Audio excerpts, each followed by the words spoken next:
What's good, y'all? Welcome into the TraKCouts podcast. This is a podcast where we talk about music and life with the people living it. I'm your host, Co-Rep. With me, as always, my dog, my co-host, Scorpio. What's up, bro? What's popping with it? Check it out. We interview artists, producers, engineers, all the above. We drop every other Wednesday, so whatever you're listening on, make sure you like, subscribe, whatever, so you're notified when we drop. We're going to start doing things a little differently. We're going to start pre-recording the intros in an effort to make the podcast a little more conversational, so today it looks a little different. And moving forward, this is what it's going to be like. We got a good one for you today, though. You got a cooker. We do. Our guest today is a notable KC/DC producer from the Dot. We've seen him recently working on new music with Kelron and Dewey the Don. If you're outside literally doing anything related with music in Kansas City, you've probably run into this guy. Please enjoy this conversation with Colin ADG Curtis. Check it out. First of all, I know you by Colin. Everybody know you by Colin. What does ADG even stand for? My middle name is Alexander. Okay. So like the era we came up, everybody was like the Great, right? Oh, so okay. Alex the Great. Alexander the Great. That's kind of hard, low key. Yeah, thanks. Yeah. But like your social media and everything is like Colin. So like, do you like going by ADG or do you like going by Colin? No, that's more like a holdover from my last life, like my old job or whatever. Everything was much more professionally orientated. Right? Yeah. And then like ADG was just like, I don't know, my gamer tag on Okay. Xbox or like Call of Duty or whatever. Yeah. And then when I got back into producing, it was just like, well, that's what I went by, so I'll just pick it back up. For sure. Yeah. Before I started producing too, my gamer tag was also Code Red KC420. Word. Nice. What's the 424, Cody? That's like An area code? Yeah, definitely. Right, cool. That was my old, you know what I'm saying, my old neighborhood. Yeah. Yeah. Stomping ground. Yeah. Yep. Gotcha. Also professional, you know what I'm saying? Yeah. For real. But like I gotta ask though, Scorpio, you from WyCo. What the fuck's in the water in WyCo? Like I feel like all the best music in KC, I feel like it stems from WyCo. No disrespect to Missouri, you know what I'm saying? Missouri got some hitters too, but it's like every time somebody's like, I do music, bro, it's like they from WyCo. Mm-hmm. You know what I'm saying? I'll let you go first. It's like, I don't know. I think there's just a lot of heart, I feel like, in Kansas City that just in Wyandotte that just kind of transitions into the music. I don't know, it just makes you put a little bit, not that nobody else don't put passion in it, but it just puts a different type of drive into the music. It just makes it feel a little different. You feel me? Yeah. I get behind that. I think for me, it's probably like historically we have a lot of like, musical influences in our immigrant communities, right? Like Charlie Parker was born in Kansas City, Kansas, right? Yeah. Just like literally right over. Buried in Missouri, though. Yeah, we don't have to talk about that. But I also think like our community grows up largely with like a chip on their shoulder too. Mm-hmm. Yeah. So like everybody's kind of out with something to prove. Yeah. And I think that kind of adds into it a lot where like we get very competitive very early on. Like I remember Irv in high school, like slinging CDs in the hallways, right? Yeah. And like we felt like we were competing with Irv with mixtapes or whatever, which is like not real.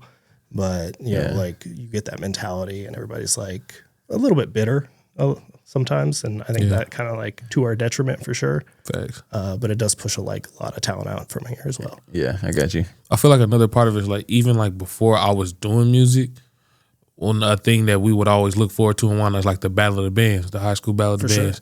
Everybody would be looking forward to whenever that was. So music has always been something that's just around and just caught our attention. That's what we just go towards. That's our entertainment. Yeah, and like a lot of our churches are very musical, right? And so like I know a lot of my friends grew up in church singing or playing or whatever, and like even I grew up Catholic and like we had a big organ, a choir or whatever. So like you grow up with a little appreciation for that as well. Yeah.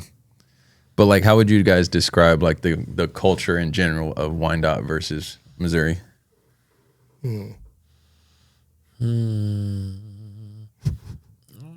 don't know, like musically or just in general? I mean, both. You can take it both. You know what I'm saying? Like, describe both if you have an answer for either. I feel like musically it's a lot more warmer. That's the only way I can explain it. Like, I don't know. It's weird. It's like it's a little bit more warmer. I feel like you get to the Missouri side of music, that's you got a little bit more grit. You know what I'm saying? The music. That's the way I put it. Yeah, I get behind that. I think also like we are the little brother in town. Yeah. Really community size. Like, you know, KC Mo's 800,000 people or 160,000 people. Yeah. And so like you're always kind of like looking at the city as like, oh, I gotta make it there or whatever, or like compete there. But like our community is so much smaller that like we all end up knowing each other too. Yeah. X. So would you say a lot of the artists you work with are from Wyandotte, or they're from Missouri also? I would say most are probably from Wyandotte for Yeah. sure. And a lot of that stems from like I just grew up with them and know them, so it was easy to like when I started making beats again, being like, hey, is this good? Yeah. And then being like, nah, but Yeah. or like use this or whatever. Yeah. Yeah. Get a little closer to that mic. I think the little gate on it keeps trying to It hates me. take you out. I got you. So you've been making beats for a while, right? Like I have too. Like you started making beats when? Like 2005, 2006. So you've been making beats for a minute. But I took like years off. for Yeah, sure. yeah. I feel that. Kind of I did too. Like what was your first like start? Like what was your rig when you first started making beats? Because it probably wasn't Ableton, right? No, it was GarageBand for Yeah. sure. Okay, you started on GarageBand. Yeah. Okay. Yeah. Yeah. It's terrible. Really? No, I mean, it's what we had. Right? Yeah. So it was like, there's a few little samples, like some guitars and pianos or whatever. And then like you can do your own keyboard stuff and drums. So just like trying to figure that out. I would also say like the era of recording that I came up in was much more mixtape based, right? So it was like the Drought was coming out, like all of Lil Wayne's mixtapes. So everybody was just like hopping on beats from those things and stuff. Yeah. So it was like much more engineering based, like initially. Oh, I feel you. Yeah. Like I heard this song the other day. I can't remember what it was, but it had like one of those loops in it that was like one of those GarageBand Apple loops. I'm weak as hell. like Came back. like they just grabbed one and threw it in there or something. You know, it fit perfect. It was fire. But like I started making when I first used Logic, like it came with all those loops that Yeah. was already on there. Yeah. So I was like, I was making beats with those. I was like, oh, we going crazy with these loops. You know what I mean? But it's like I actually heard something the other day with one of those loops in it because I was like, where have I heard this before? And I was like, I've definitely cooked up with this like 15 years ago. Sure. Which was crazy. But you out in DC now. Yeah. So when did you move out there? About 10 years ago. Oh, damn, you've been out there for a minute. Yeah. Okay, I thought you had only been out there for like a couple years. No. Yeah. Yeah. We moved out in 2014. So, Okay. Yeah. What prompted the move out there? A couple things. I was working in politics for a while and decided that I should probably go back to school, like get a master's degree. So I got into George Washington out there, and that was like really the main driver. Then I also got a job working in the Senate in Maryland, like in their Annapolis office. So Yeah. moved out there, stayed there for a few years. Then we moved into the city proper. Yeah. You like the only one I know that's like doing this music stuff that's like actually tapped in with like what's going on politically. Like I feel like all of us just know like, yeah, shit's fucked. You know what Sure. I mean? Yeah, but like facts. I can hit you up and be like, what's up with this? And you can actually be like, well, this is what's actually happening. You know what I mean? And it's like, you're a great resource for us that in that way also. Thanks. But it's like, what even like politics? Like how'd you even get into that? My parents are both semi-political. Certainly, like my mom is an elected official now. She's a state rep. Growing up, she was not, but like in the 80s, she worked for a governor. She worked for Mayor Jack Reardon here in KCK. And then when I was born, they kind of like stepped back from that. My dad was a commercial photographer, so like they ran the family business for 10 or so years. And then my neighbor across the street ran for county commission. His name was Joe Reardon. He later became mayor and was mayor for 2 terms, and my mom became his chief of staff. And so like I was in high school, and it was very much like, oh, what is this world? You know? Yeah. Intrigue, whatever. Then went to college for it and just like continually got involved from there. It just kind of took over. Yeah. Yeah. How would you say like politics has like shaped your music, like the sound or the identity of your music? Oh, interesting. I think it's allowed me to have more influences from more places than like, you know, I moved around quite a bit, not just being in DC, but like on a campaign. You know, I lived in Wichita for a while. Nice. That's where I grew up. Yeah, I know. Yeah. Shout out Wichita. Yeah. I lived in like Kalamazoo, Michigan as well for a while.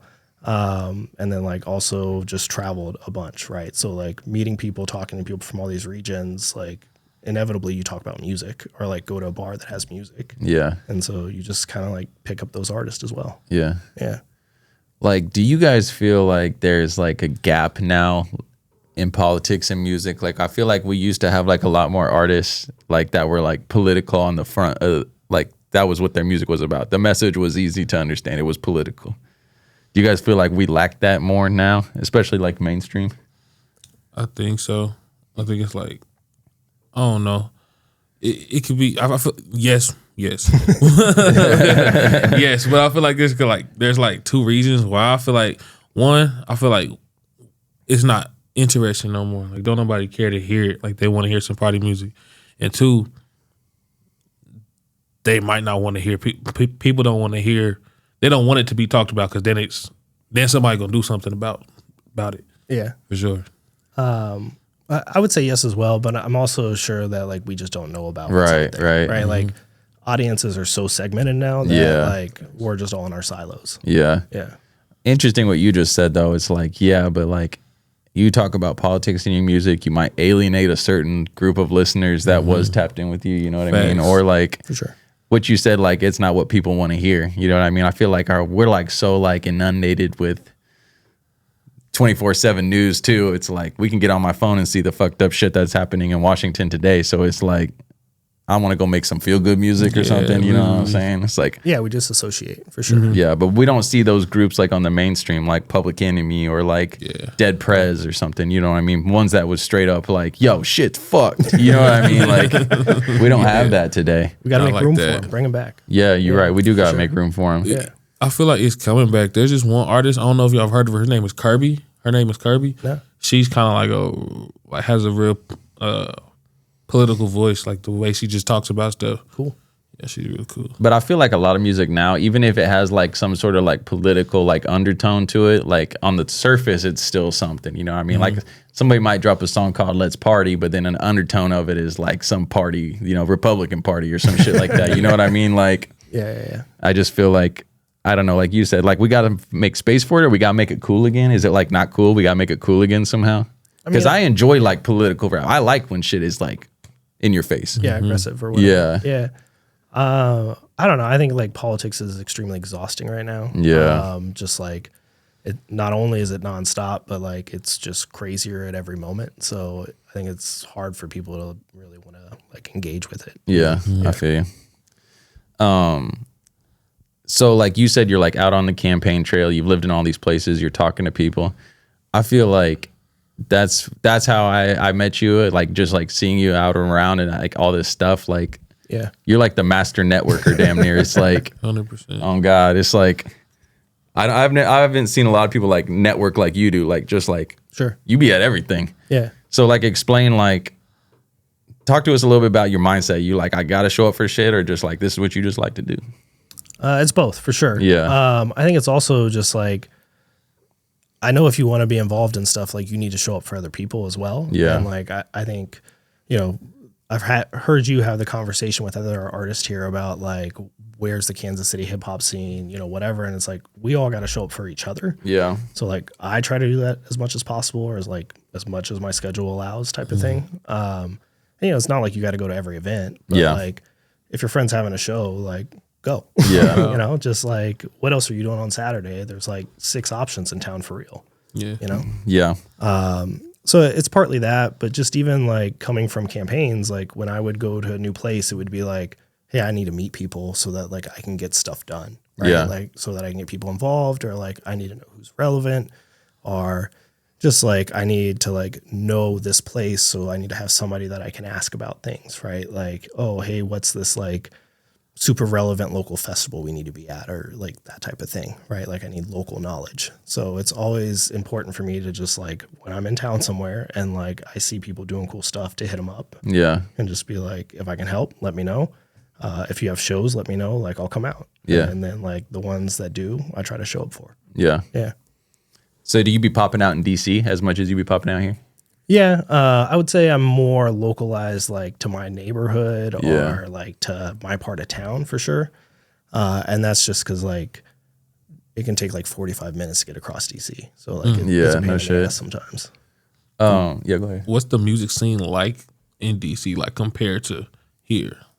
I think it struggles with a lot of the same problems of people being like, there's not enough like support or not enough shows or whatever. And that's not to say there aren't people doing like good shows and good things. Like the record store in my neighborhood has like a monthly producer showcase where like producers can come play beats, people will come. That's hard at the record shop, store? whatever. Yeah, it's super cool. That's hard. Really fun.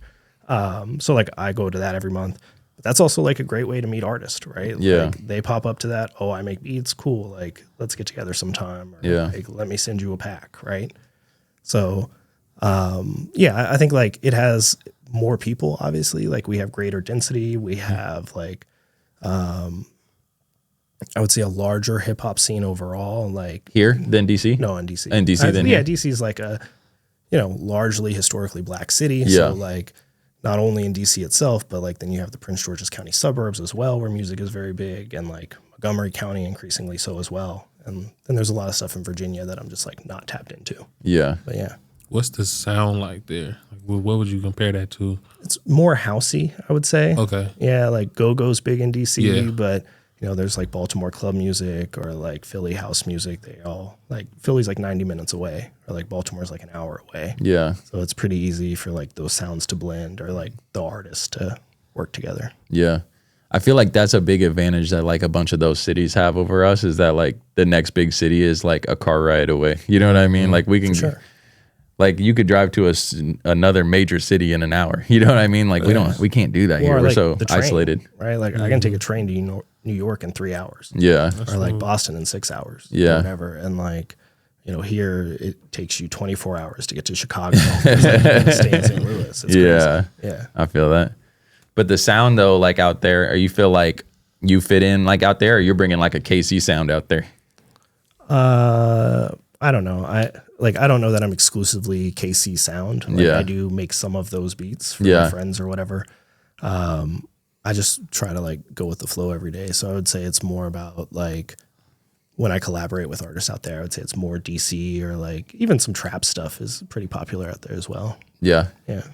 I would say that like when I listen to your music, I'm not going to say it's like sounds like KC, but it does have like a KC undertone to it. That's like what I hear. You know what I mean? I feel like the bass is always what I feel like can tell it's like a KC music. Does that make sense? Sure. Like the G funk bass. Yeah, or whatever. exactly. Yeah, for sure. Yeah.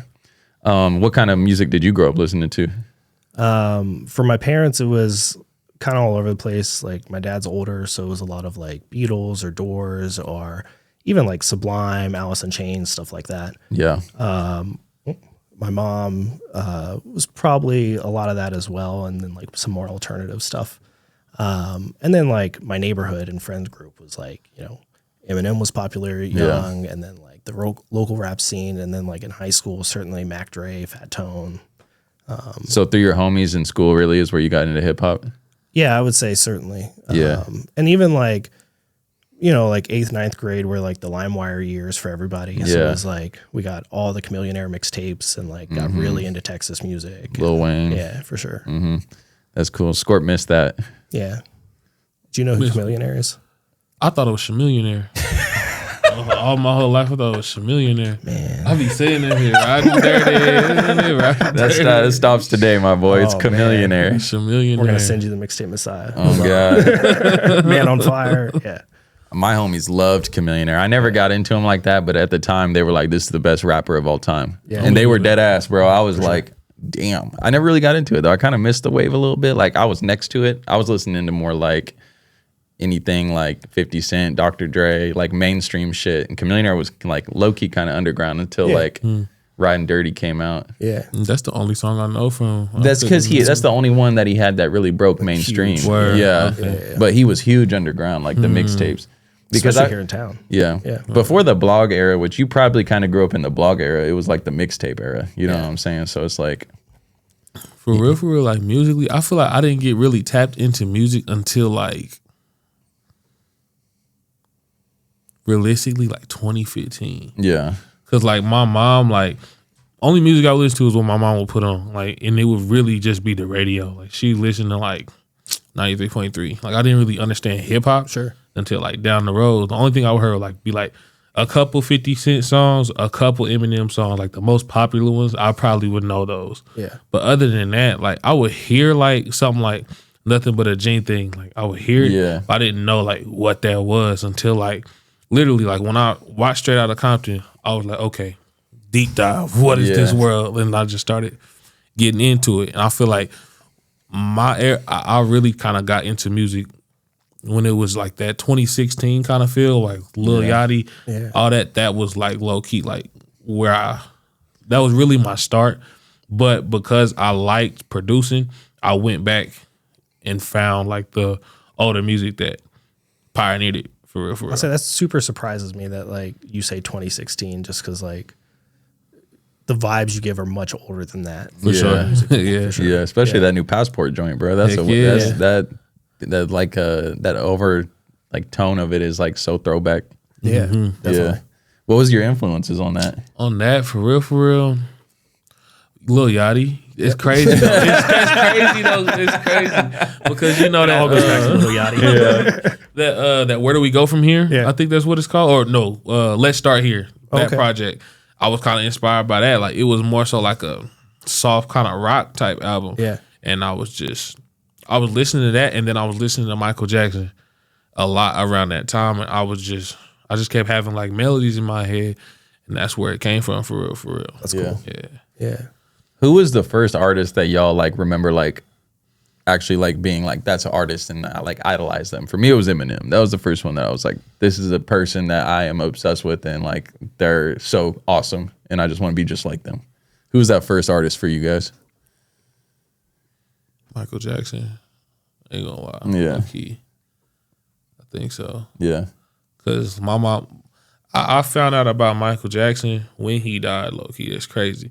And then I just started. What was that, like 2009? Nah, I was in elementary. You Yeah. know what I mean? 2009 question mark?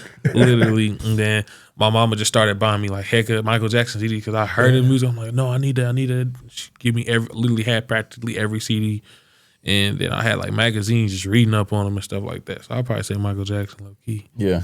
What about you? I don't really know musically for sure. I would say like producer wise in high school, I certainly like Scott Storch was one. Yeah. Like he was just like crazy on keys. And Yeah. a different sound that it was like, oh, I should try to be like him. Yeah. Yeah. Yeah, when Lean Back came out and I found out who Scott Storch was, I was also like mini obsessed with him too because I'm like, how can some like now you see like on social media videos of him all the time and he just like starts playing something and it's like so fucking crazy. fire and it's like I wish I had that superpower that I could just touch the keys and the most catchy shit of all time just come out of my hands. For sure. Like that He doesn't motherfucker's like even crazy. read music. Right. Yeah, it's crazy. That's crazy how many people like don't read music and they're like phenomenal. Because isn't like Jimi Hendrix famous for not reading music either? It was like think so. reinvented a damn instrument. Yeah. It was just wild. But I guess that's almost what it takes. You know what I mean? To reinvent something, you got to like approach Get it out from a of the completely lines. different type of way. You know what I'm saying? Facts. Yeah. You guys think we got people like that today that are like reinventing something like Jimi Hendrix, or that's like it's harder to do that today? No, for sure. They're out there. We just may not know. And like Yeah. it may take longer for us to realize it. Yeah. Or like for them to break through because things like are, gated in a way, right? Like a lot of the internet is pay to play. So like if they don't have those resources, it may take them a while to like naturally build an audience, but I'm sure they're out there. Well, I saw an example on Instagram the other day, and it was just like some random thing that popped up while I was scrolling. But it was like this dude had this track, and it was distorted like so hard, but it was distorted in a way that was like musical somehow. You know what I mean? But it was like so smashed. Yeah. And I was like, okay, that's an example of somebody using like these digital tools in a new way. You know what I mean? Like using the bad part of it to do something new. Yeah, Does that make for sure. sense? Yeah. I feel like we have a lot of people that I feel like we do be pushing that boundary a lot, like trying new stuff.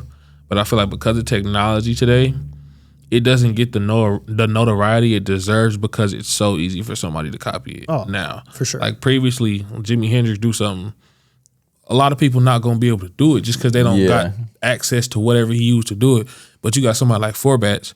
He released a song, his vocals pitched up the whole song. Everybody like, oh snap, I need to pitch my vocals up. Yeah. Now everybody put vocals pitched up and stuff like that. Yeah. Or you got somebody like Playboy Cardi, when he started playing around with his voice, making it deeper with the forming and stuff like that, like Lil Alter Boy. Now everybody's trying to do that. It's just so easy for somebody to chase something else that it doesn't look like somebody's pioneering something. Yeah. Yeah. And like everybody's sounds are immediately available. Right? Yeah. Like the drum kit is on Reddit the next day or whatever, like as soon as the song goes. Yeah. I feel you. Yeah. Like everybody's pulling from the same tools and watching the same tutorial videos. You know what I mean? It's like Jimi Hendrix, or like, I'll use this example, Eddie Van Halen. Like, I don't know if this is true or not, but I heard like, so he was famous for like tapping on his guitar and doing like crazy taps, like instead of like playing, right?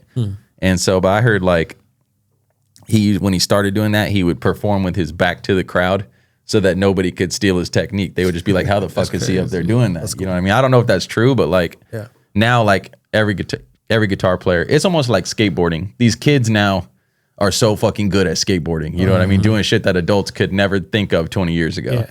It's just like now this new wave of like people coming up, they got the tools to them when they're 12. You know what I'm saying? So it's like, They will push it for right. sure. At Yeah. some point. Like, Yeah.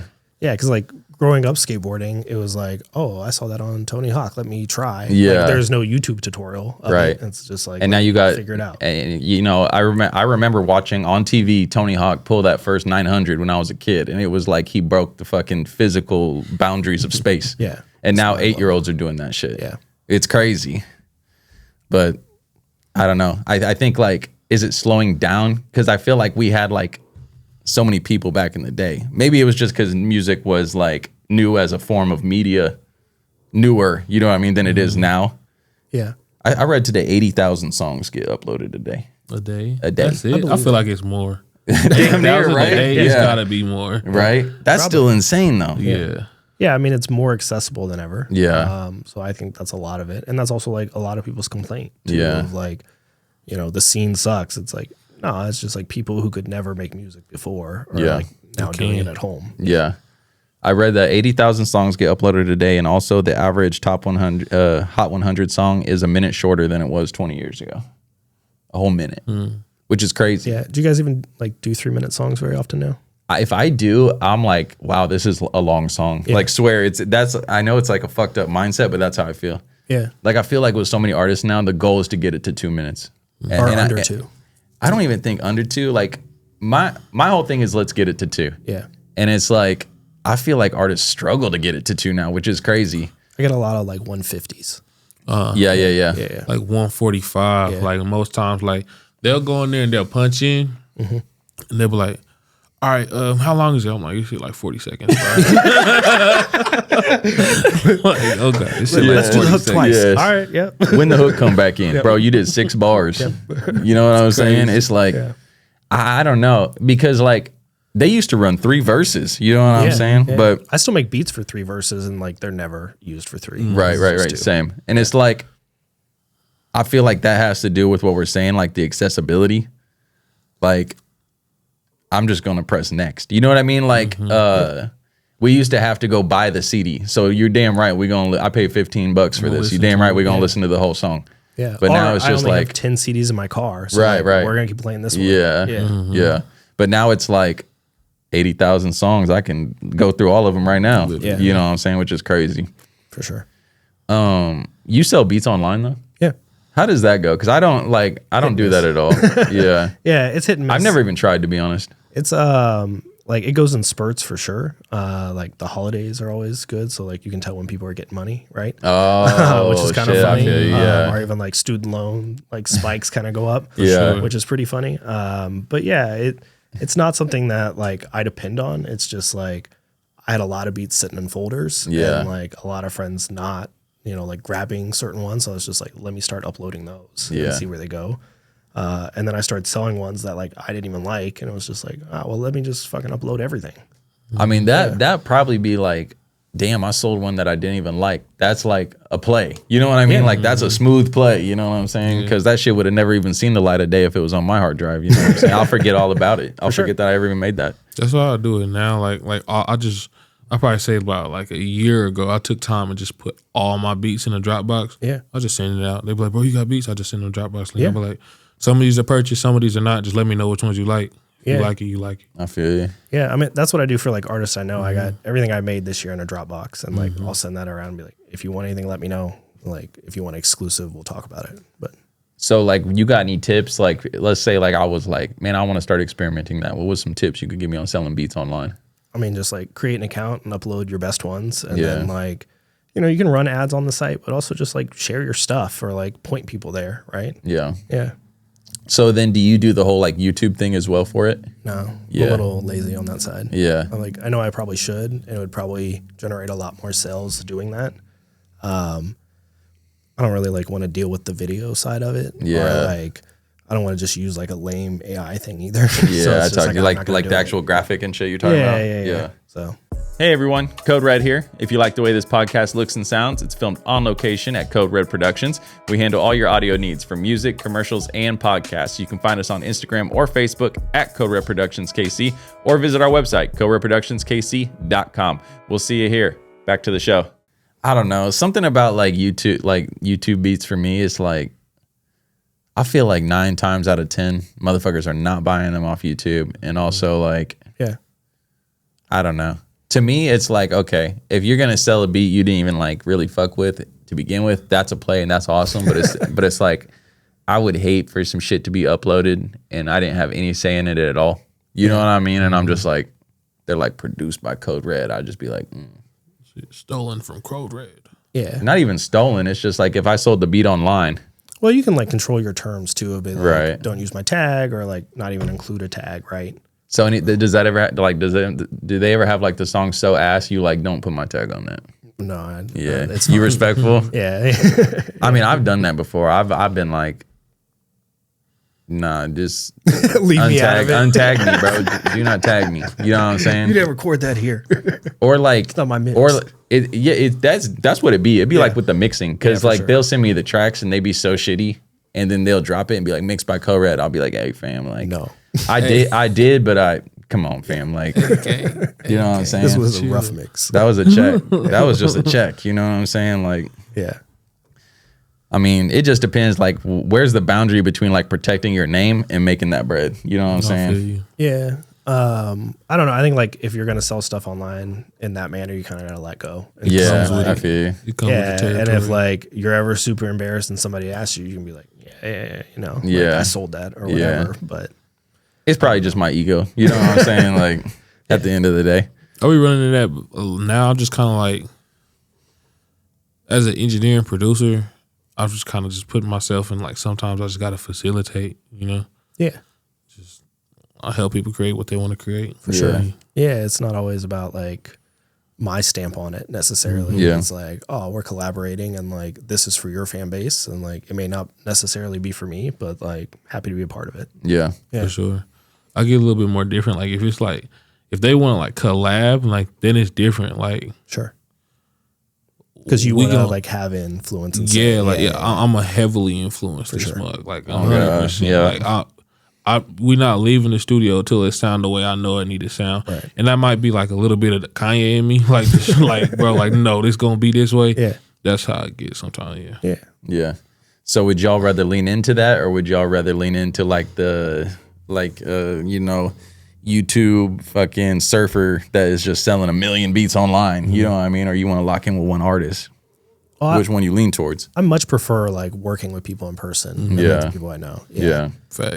The online thing is just like I got stuff sitting, so like, Yeah. let's try to put it somewhere. I feel that, and I probably should. If I did that, it would just be another stream of income. You know what I'm saying? That's why I'm like, what are some tips that for somebody that is like not really sure they want to do that? Because you know that's something that has been on the very back of my mind for like 5 years. You know what I'm saying? Like I should just start a beat store. You know what I mean? But at the same time, I'm a little control freak, and I'm like, I don't want beats going to anybody that I don't send them to. You know what I'm saying? Like, Yeah, I think you could make like, you know, sit down and be like, I'm gonna make, you know, 10 hard trap beats or whatever, and just Okay. like, put those online. And, That's- like those see, are okay. for online. Right? that's like a working producer mindset right Yeah. there. You know what I'm saying? Yeah, just like put some variety even up there or whatever, and just like know that those are gonna go wherever they're gonna go. And Yeah. like you're more protective of the ones you actually care about. Yeah, I feel you. I do that sometimes. Like when you, I don't know if you be in Discord or all like that, but like in Discord, you get them loops. It'd be like 4 people on a loop. Facts. I'll do that with those. Like if Yeah. it's like 4 people, I'm like, okay, let me cook up something with this.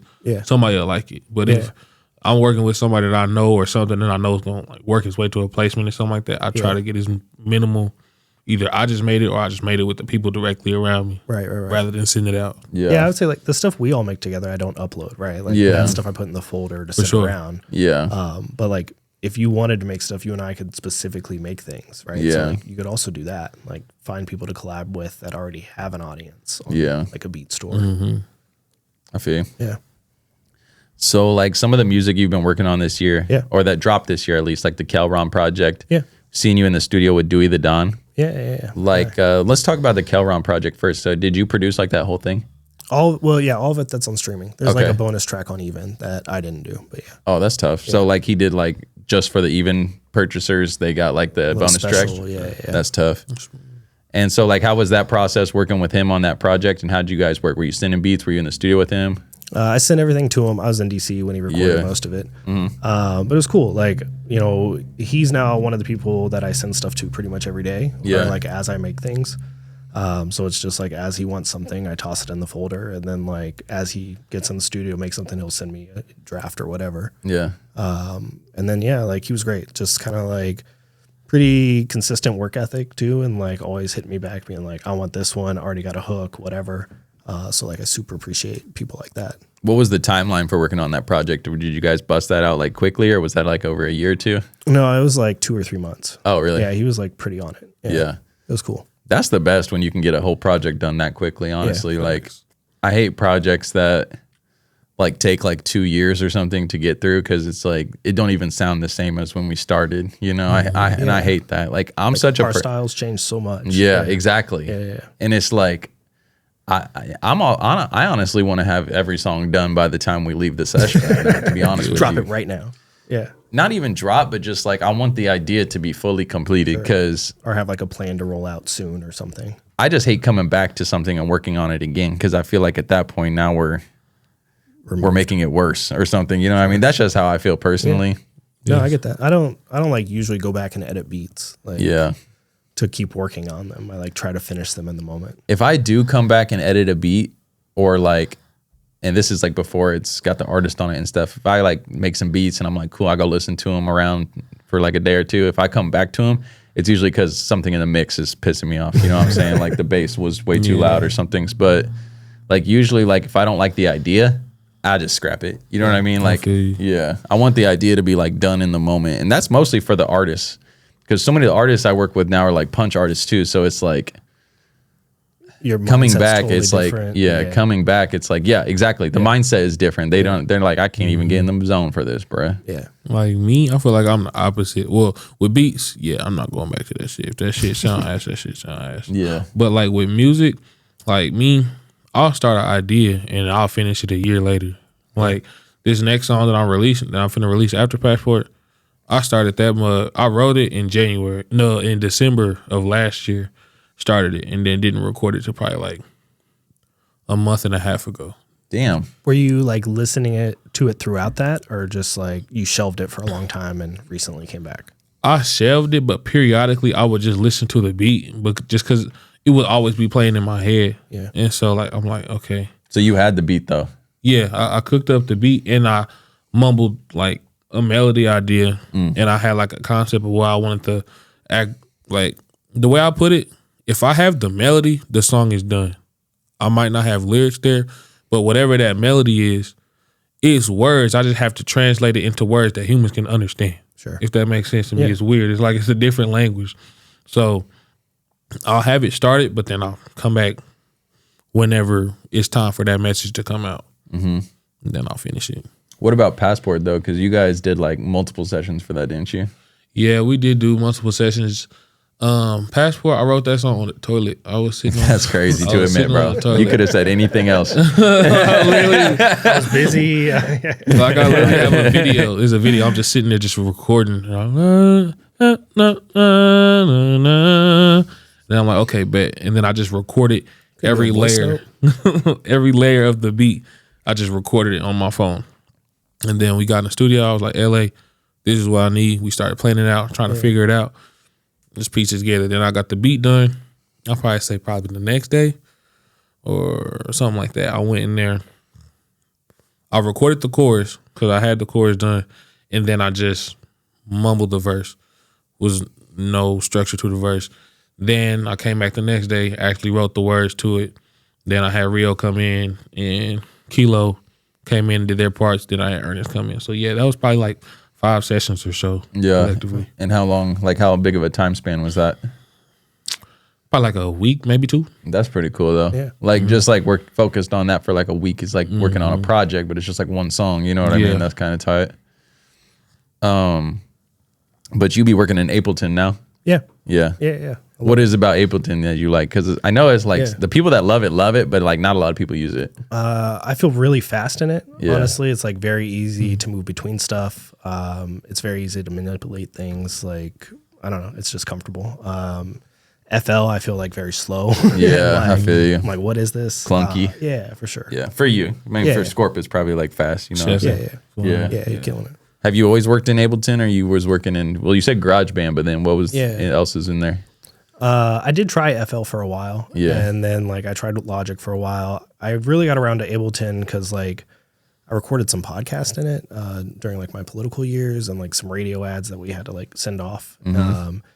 And then just like had it as like a demo or whatever. And then when I was just like watching beat videos, Kenny Beats uses it. So like, he was one. I was just like, oh, well, he uses the same thing. Let me learn from him. Yeah, I know. It's like he uses it. Timbaland uses it. It's like word. I didn't know Timbaland used it. Kalen Ellis uses it. Yeah. It's like hella people be using it. Yeah. But like not a lot of people be using it. You know what I'm saying? Yeah. You know what I'm saying? Do you be engineering anything in there though? Yeah, I record in there. Yeah. Yeah. And I did Pro Tools for a while, and just like the machine I had at the time did not run it very well. So it's just like, all right, let me be in Ableton where I can troubleshoot, I can be fast versus like having to try to figure out Pro Tools. Yeah, I feel you. You know, like I can use Pro Tools, I just don't love it. Now it's more, or like I also, you know, Kenny Beats had the Cave series, and like he did that whole shit thing was in hard. Ableton. That shit was fire. Yeah.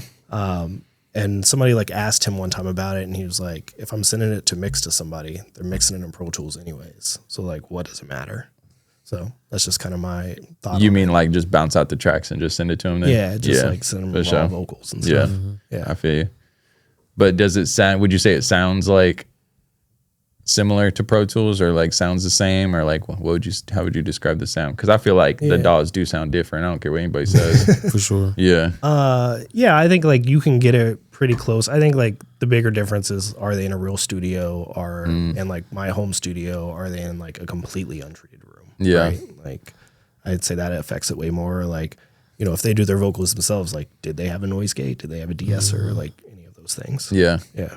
So your home studio, you got like a little setup at the crib, Yeah, right now. and you got like, it's like treated and stuff. Yeah, it's not the best, but it's Yeah. like, We're talking about your crib in DC right now. Yeah. Where you be staying when you be coming back? just my family Yeah. Where you be cooking up there? in the attic. Oh, nice. The old attic. Yeah. We actually, that's where we recorded in high school, and there's like a wall that like everybody signed. So Oh, that's hard, bro. crazy. Yeah, that's Cool. tough. Yeah. Any legends on there? Yeah, Dewey's on there, Nova's on there. I don't know if you know C Mills. He's Caleb Mills.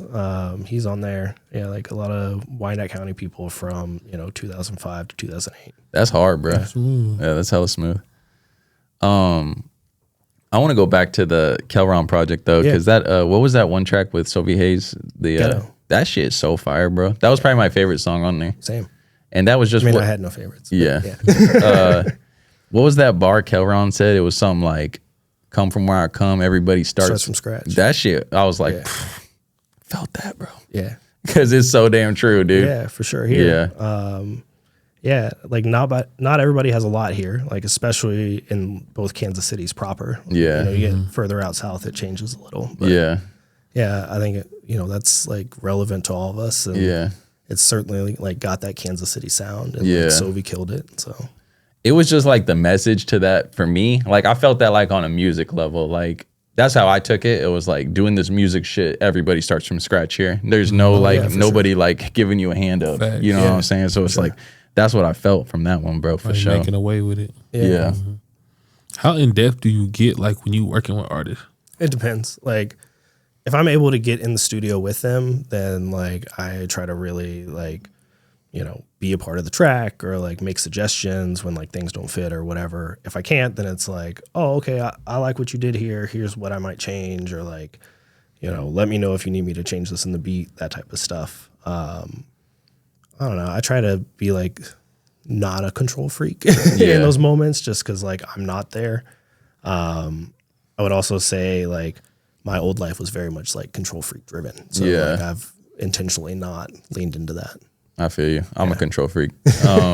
When you're sending music back and forth with Kelron, how are you suggesting stuff like over, sending it back and forth? just like texting or whatever. Yeah. Or like he might send me voice notes too. He does that quite a bit of like, oh, can you like do this in the hook, or like here's my hook idea. Can you like play something with it, or like for the put beat? a beat around it? Yeah, that type that's of thing. hard. Would you guys rather like you be the leader in the session or have the artist be the leader in the session? If you the producer? Depends on who it is. Yeah, I think it's all relationship Yeah, driven. it Like, is. If I'm It- super comfortable with them, I don't mind. But if it's like, oh, this is our first time working together, like let me see what you do and Yeah. figure you out. Yeah, I feel that. It is all about who it is. Yeah. Fast, because it depends on like what the song about too. Like sometimes like I won't know where the song need to go yet. Like I need you to give me something, then I can help you Sure. work around it. You know what I'm saying? Figure out what we need to do. But then I got other artists where it's like I'm crafting it from the start.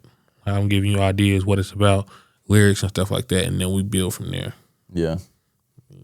But I've also heard you say like you want to do like sessions where it's like you kind of even feeding them melodies and shit too sometimes. Yeah. Yeah. Songwriting all the way from the ground up. Yeah, for facts. sure. That's cool. Yeah. It is all about who it is because there's artists that I work with that it's like you just lead the way. Here's the beat. And I'm just going to like make sure it sounds good. And then there's other artists where it's like, no, tell me the hook and we're going to make sure it's green. You know what I mean? Like, definitely. Yeah. If you want to use my tag, tell me the hook. Yeah. Yeah. Shit. Let's do the segment, Scorp. It's We Got One. Oh shit. We Got One with Scorp. All right, so I'm going to tell you two different things. You tell me which one you rocking with. Yep. Lyrics or music? Music. Music? Yeah. So like when some shit come on, you just focus on the beat first? Yeah, usually that's what I hear first. And like I will listen to the lyrics, and like some lyrics really get me, but I care much more about the beat. Yeah. Yeah. Well, half the time it's not what you say, it's how you say it type of person anyway, Yeah. bro. So you can be saying some bullshit, but if it's sliding correctly, it's sliding correctly. You know what I'm saying? Yeah. What about you? I'm probably say music, low key, just Yeah. because it's that vibe. That vibe got to be there before the words even hit. Yeah. So I saw this thing, I think it was probably on Instagram, you know, the song September by Earth, Wind and Fire. They just go ba-da-da. And they were talking about the songwriting session of that. And they were like, what the hell is ba-da-da? And they're like, it don't even matter. You know what I'm saying? It don't even matter. So it's like, that's the power Or of like the music. Scorp was saying earlier, you just like hum stuff, and eventually it's Yeah. like, oh, let me fill in the words. Yeah. Yeah, facts. Yeah. But in that case, fuck it. Keep the ba-da-da. You know what I'm saying? It will. Yeah. Y'all remember that time? It was like 10 years ago. Like every music was just like chants. It wasn't even like words. You know what I'm saying? Like all the hits had like just like, what were they even saying? They would just be like, whoa. You know what I mean? Like every song, bro. It was like, yeah. something like that. And everybody said bring it fuck back. words for about a year or two, bro. Analog keys or digital keys? I'm gonna say digital keys, just because like I use Analog Lab a lot, Yeah. and like it's cool to be able to switch through stuff pretty quickly, or be like, I like these keys initially, I still like the pattern. Let me try like a different piano, or let me try a synth, or like also just like let me pull out the bottom melody here and make it a bass line real quick, and like it's much more customizable. Yeah. Yeah. So MIDI. Yeah, for sure. Yeah. So what you mean by analog keys? It could be like piano or just like analog synth or what? Like a hardware instrument, like Yeah. whether it be a piano or like an actual synthesizer or something Yeah. like that. Yeah.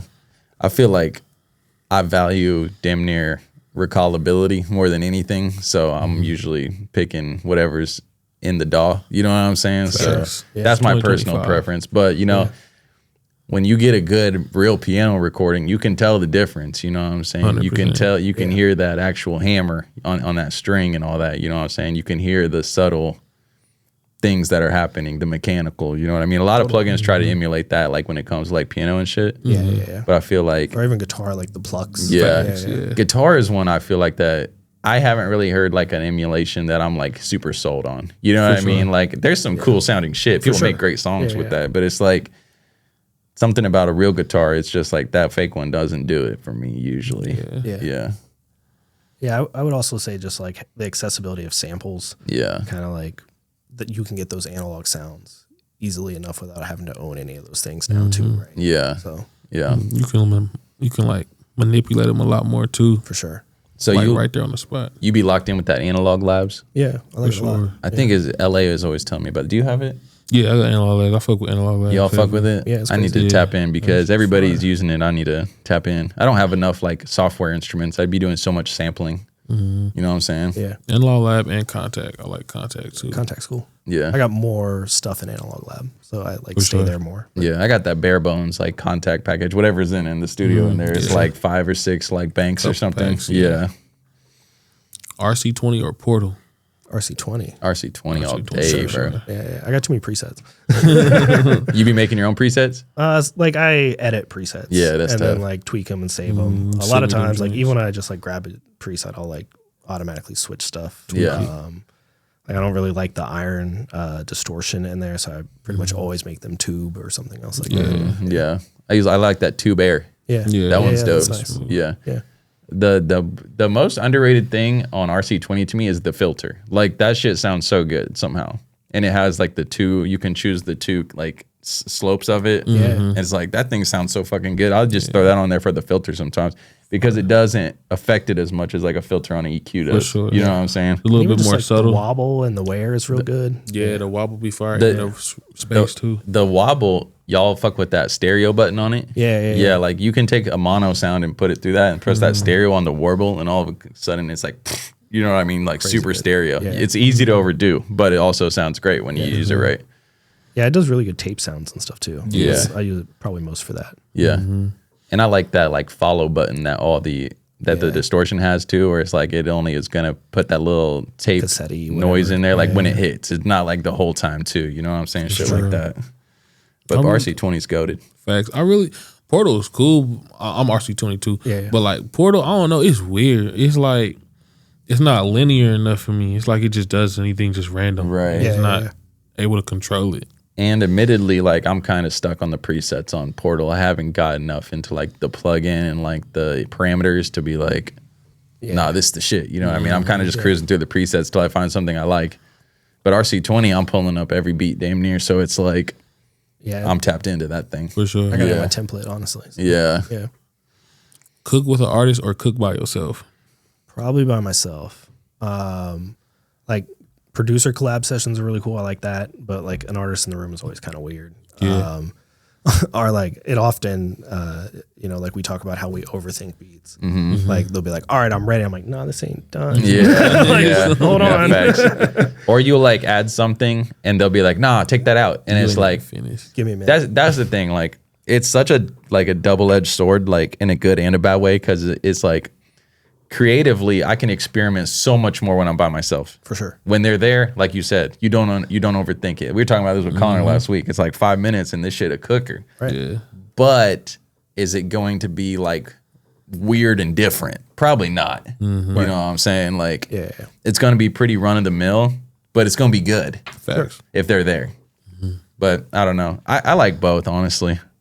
Like it just depends. It's another thing of who am I there with? I get you. Because I definitely don't want to be cooking up with somebody that's just like my what I hate is we're cooking up with an artist and they're just like make a this type beat. You know what I mean? It's like you would make. How about we make some Code Red type beats? You know what I'm saying? Like you with me. Yeah, You feel that? Yeah, I feel like the first time in a long time, like I really like was cool, like making beats with somebody. Y'all know Tusev? Mm-hmm. Yeah, we cooked up the other day. He was like, "Bro, I'm so glad you didn't ask me what I want. That's cool. You just cooked up." And I'm like, "Cause it's just vibing." Yeah. And he fuck with everything we made. Like when it's like that, it's cool. But you don't get that often. I feel like not at not all. very often. Yeah. Also, I Yeah. would say like the verbiage artists use is not always the best. It's just like, what the fuck does that mean? Like, Yeah. Fuck is a purple. spider What? sound. Yeah. Like, huh? Yeah. And like a lot of the time the way they communicate is like pull up this other song and I'll show you what I want. It's Yeah. like it's like okay, well now we kind of locked in a box. Now you we know what I mean? chasing Yeah, now sounds we and chasing the stuff, for sound. sure. Yeah. Yeah. All right, bet. Last one. Sample beats or from scratch beats?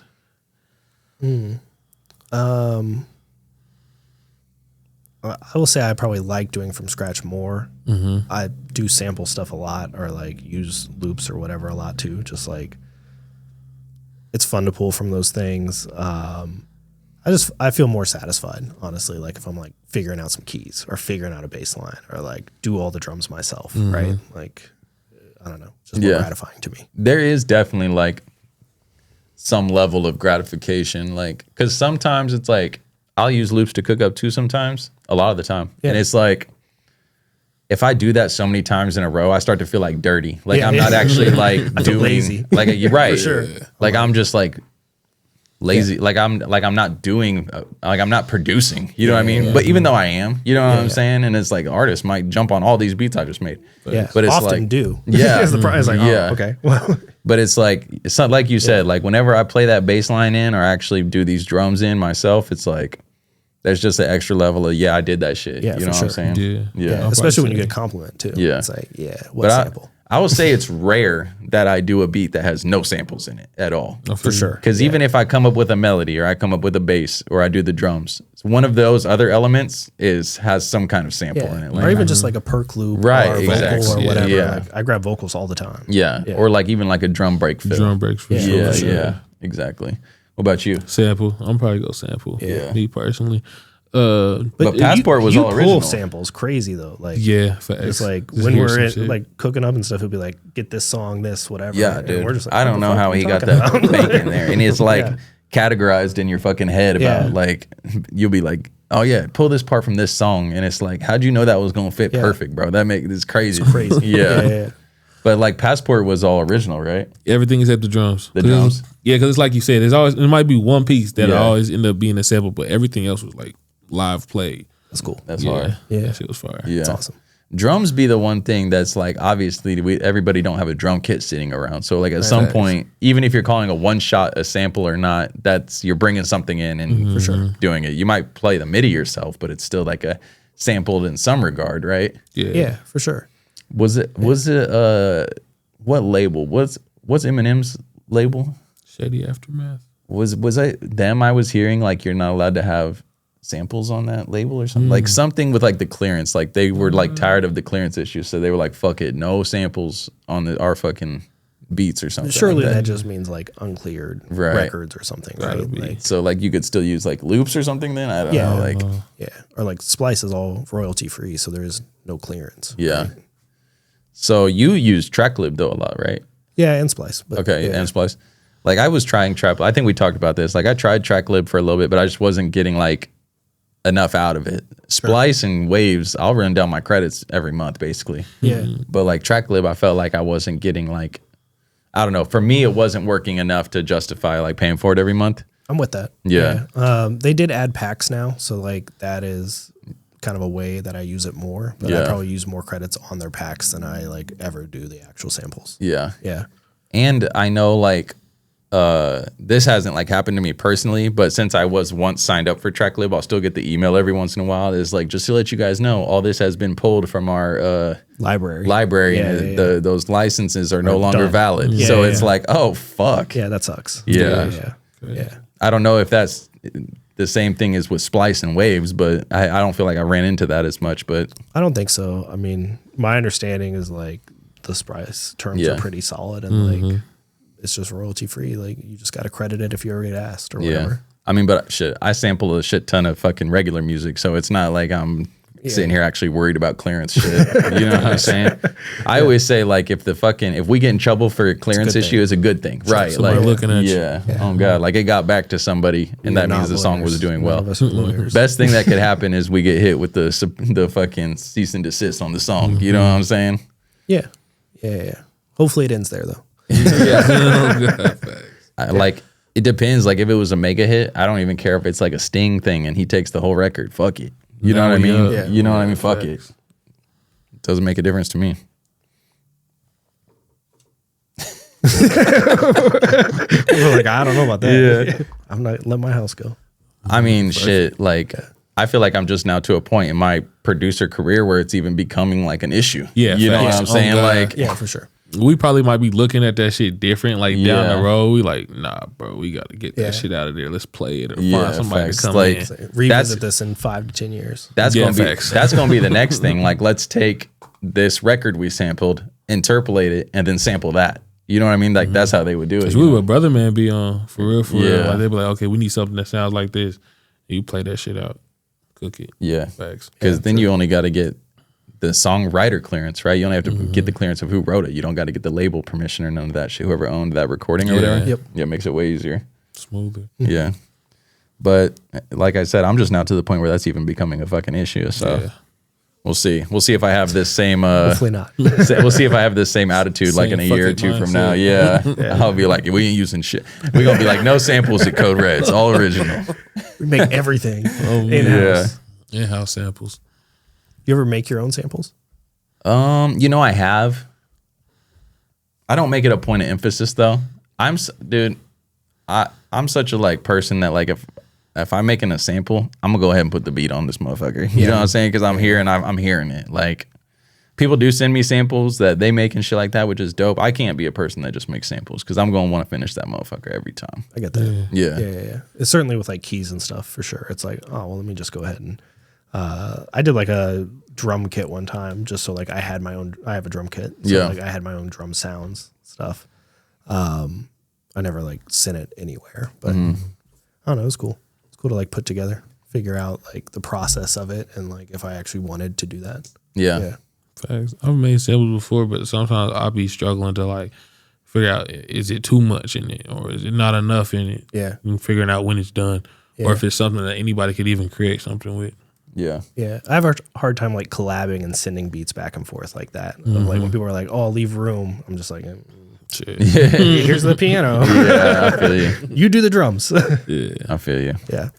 I mean, we was talking about that last week too with Connor. It's like how do you know when a beat's done, or like how do you know when to save space for the artist and just walk away? You know what I mean? That's always a tough spot too. Yeah. Because it's like, yo, this beat's fire. Let me put this little guitar lick on top. And it's like, okay, all of a sudden there's nowhere for an artist to slide. You know what I mean? It's like, it'd be like that sometimes. Definitely. Yeah. I think you just got to be willing to take it out too if they want you to. For Facts. sure. Yeah. Was it Hit Boy made that Paris beat for Jay-Z and Kanye? I think so. And then it was like, apparently like the story goes is that beat had so much more shit. And Kanye was like, get rid of all that shit. Just give me that intro. And they did the whole song like on the intro. You know what I mean? Which is crazy. That's cool. Yeah, that's hard. Yeah. And now that's probably one of Hit Boy's biggest songs ever. You know what I'm saying? For sure. I'll be hurt though. Anyway. Never seen a beat. Yeah. The fuck? They ruined my shit. I don't give a fuck if it's number one. All right. Let's wrap it up, y'all. That's it for us. At CoRedKC, at We Got One Scorp, at Colin A. Curtis. Colin, thank you for sliding, bro. Yeah, I appreciate it, guys. We could sit here and ramble about beats all day. For sure. You know what I'm saying? TraKCouts, bouncing out, y'all. Peace.